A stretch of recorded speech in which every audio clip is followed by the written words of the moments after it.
Partai Berkarya dapat bernafas lega setelah KPU Sulawesi Selatan meloloskannya sebagai kontestan di pemilihan legislatif 2019.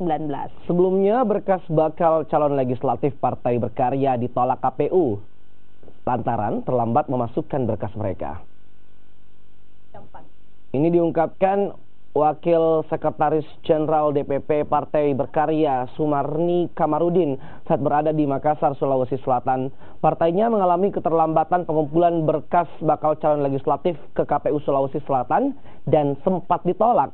Namun setelah melakukan mediasi, KPU Sulawesi Selatan akhirnya resmi menetapkan Berkarya resmi menjadi kontestan di pemilihan legislatif 2019 mendatang.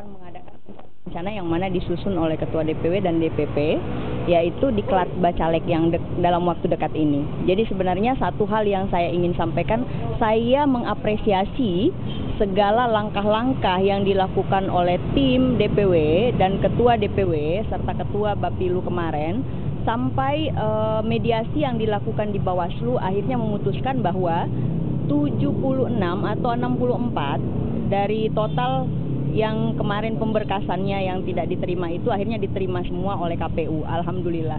Jadi